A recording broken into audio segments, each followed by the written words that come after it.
ఈరోజు మన వీడియోలో మరికొన్ని రేషియోస్ అండ్ ప్రపోర్షన్స్ మీద ప్రాబ్లమ్స్ అనేవి డిస్కస్ చేసుకున్నాము. ఆల్రెడీ మన ఛానల్లో బేసిక్ లెవెల్లో బేసిక్ కాన్సెప్ట్స్ నుంచి advance level concepts, advance level problems వరకు కూడా మన ఛానల్లో రేషియోస్ అండ్ ప్రపోర్షన్స్ మీద ప్రాబ్లమ్స్ అనేవి డిస్కస్ చేసుకున్నాము. అవన్నీ రేషియోస్ అండ్ ప్రపోర్షన్స్ అనే ప్లేలిస్ట్లో ఉన్నాయి, వెళ్ళి ఒకసారి వాచ్ చేయండి. అలాగే మన ఛానల్లో యావరేజెస్, డివిజిబిలిటీ రూల్స్, సింప్లిఫికేషన్స్ అనేటివి ఆ టాపిక్స్ కూడా బేసిక్ లెవెల్ ప్రాబ్లమ్స్ నుంచి అడ్వాన్స్ లెవెల్ వరకు కాంపిటేటివ్ ఎగ్జామ్స్కి ఉపయోగపడే విధంగా డిస్కస్ చేయడం జరిగింది. అవన్నీ వెళ్ళి ఒకసారి వాచ్ చేయండి.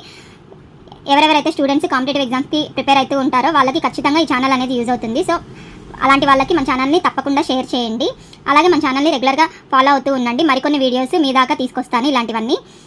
అలాగే మన ఛానల్ని సబ్స్క్రైబ్ చేసుకొని బెల్ బటన్ అనేది యాక్టివేట్ చేసుకొని పెట్టుకోండి. సో నేను ఎప్పుడు వీడియో పెట్టినా మీ వరకు వస్తూ ఉంటుందన్నమాట నోటిఫికేషన్. సో ఈరోజు మన ఫస్ట్ ప్రాబ్లంలోకి వెళ్ళిపోతే 3 persons walk from place A to place B. Their speeds are in the ratio 4:3:5. The ratio of the time taken by them to reach B will be అన్నాడు అనమాట. So ఇక్కడ రెండు places A B ఉంది, ఒక 3 persons X Y Z 3 persons వాళ్ళ ratio of speeds ఇచ్చారనమాట. అంటే ఏ నుంచి బి వరకు వాక్ చేస్తే వాళ్ళ రేషియో ఆఫ్ స్పీడ్స్ 4:3:5 అన్నాడు అనమాట. అయితే మనకేమంటున్నాడు, the ratio of time taken అన్నాడు అనమాట. ఇప్పుడు మనకి ఏం తెలుసు, స్పీడ్ ఫార్ములా ఏంటి, డిస్టెన్స్ బై టైం.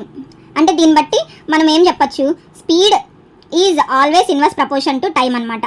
సో ఇప్పుడు మనకి ఏం చెప్పచ్చు, వాడు ఏమన్నాడంటే టైంకి రేషియో కావాలి అన్నాడు, స్పీడ్ రేషియో ఇచ్చాడు అనమాట. ఇప్పుడు టైంకి రేషియో కావాలి అన్నప్పుడు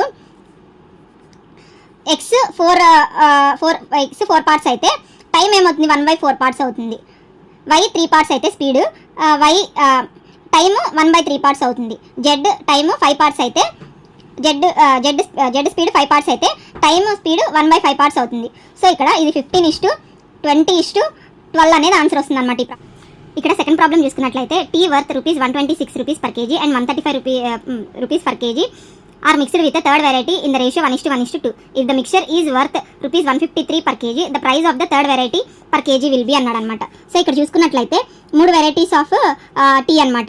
T1, T2, T3 అనుకుంటే అవి రేషియో ఆఫ్ మిక్చర్ అనేది ఇచ్చారనమాట 1:1:2. అంటే ఇది x kgs మిక్స్ చేస్తే ఇది కూడా x kgs మిక్స్ చేస్తారు, ఇది 2x kgs అనేది మిక్స్ చేస్తారనమాట. అయితే దీని వచ్చేసి ఇది ₹126 per kg, ఇది వచ్చి ₹135 per kg. దీనికి ప్రైస్ అనేది తెలియదు, అది మనం కనుక్కోవాలి. నేను ఏ అనుకుంటాను దీని ప్రైస్. అయితే టోటల్ మిక్చర్ ప్రైస్ అనమాట. అంటే ఈ మూడింటిని కలిపితే టోటల్ మిక్చర్ ఎన్ని కేజెస్ అవుతుంది, టోటల్ మిక్చర్ ఇది x kgs ప్లస్ ఇది 2x kgs మొత్తం 4 kgsకి దీని ప్రైస్ వచ్చేసి 153 అన్నాడు అనమాట. అయితే మనకి ఈ ఏ అనే వాల్యూ కనుక్కోవాలి. సో దీనికి మనకి ఏం చెప్పచ్చు, total 4x mixture into 153 per kg is equal to x into 126 plus ఈ amount x into 135 plus 2x into a అనమాట.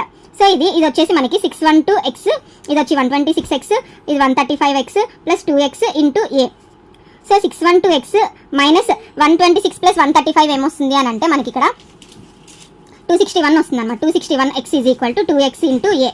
So 2x into A is equal to 351x అవుతుంది. x క్యాన్సిల్ అయిపోయి ఏ is equal to 351/2 అంటే 175.5 అనేది వస్తుంది అనమాట. So అంటే third mixture variety cost వచ్చేసి మనకి 175.5 అనేది వస్తుంది ఇక్కడ ఆన్సర్. సో ఇక్కడ థర్డ్ క్వశ్చన్ చూసుకున్నట్లయితే the price of a diamond is directly proportional to the square of the weight. A man broke the diamond accidentally in 3 pieces in the ratio 3:5:7 and thus cost is ₹42,600. What was the original price of the diamond అన్నాడు అనమాట. So ఇక్కడ మనకి ఏమి ఇచ్చారంటే price is always proportional to square of weight. అంటే ఒక diamond praise ఎలా చెప్పొచ్చు అని అంటే దాని వెయిట్ని స్క్వేర్ చేస్తే వచ్చేదే ప్రైజ్ అనేది ఇక్కడ చెప్తున్నారనమాట. అయితే ఒక మనిషి దగ్గర ఒక డైమండ్ ఉంది, అది పొరపాటున పడిపోయి 3 ముక్కలైంది అనమాట. అది 3:5:7 రేషియోలో ముక్కలైంది అన్నాడు. అంటే 3 parts A B C, అది 3:5:7 రేషియోలో ఉందన్నమాట. ఏ వచ్చేసి 3x అనుకుంటే బి వచ్చేసి 5x, సి వచ్చేసి 7x అయితే టోటల్ వెయిట్ కనుక్కుందాం. Is equal to 3x plus 5x plus 7x అంటే 15x వెయిట్. అయితే ఇక్కడ మనకి ఈ టోటల్ కాస్ట్ ఏమవుతుంది, always proportional to square of the weight కదా, అంటే 15x హోల్ స్క్వేర్, ఇది 225x² అనుకున్నాం. అయితే చిన్న చిన్న పీసెస్ 3 పీసులు అయిన తర్వాత వెయిట్ ఏమవుతుంది, టోటల్ కాస్ట్ ఏమవుతుంది, total cost of all pieces is equal to 3x whole square plus 5x whole square plus 7x whole square. ఇది 9x² plus 25x² plus 49x². So ఇదంతా మనకి 83 ఎక్స్ స్క్వేర్ అవుతుంది. అయితే ఇక్కడ ఏమిచ్చాడంటే price is always proportional to square of the weight. అంటే ఇక్కడ మనకి ఏమన్నారు, ముక్కలు 3 పీసెస్ అయిన తర్వాత కాస్ట్ వచ్చేసి 42,600 అన్నాడు. అంటే రెడ్యూస్ అవుతుంది అన్నాడు అనమాట.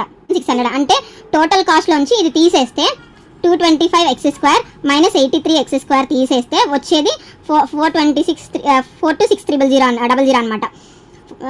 42,600 అనమాట. అయితే ఈ రెండింటిని మైనస్ చేస్తే మనకి 142 X square is equal to 42600. ఇది 1s, ఇది 300s. So X square is equal to 300 అని తెలుసు. అయితే ఒరిజినల్ కాస్ట్ కావాలి అన్నాడు. ఒరిజినల్ కాస్ట్ కావాలి అని అంటే original cost is equal to 225 X square is equal to 225 into 300. So ఇది 67,500 అనేది amount total cost of original diamond అనేది వస్తుంది అనమాట ఇక్కడ.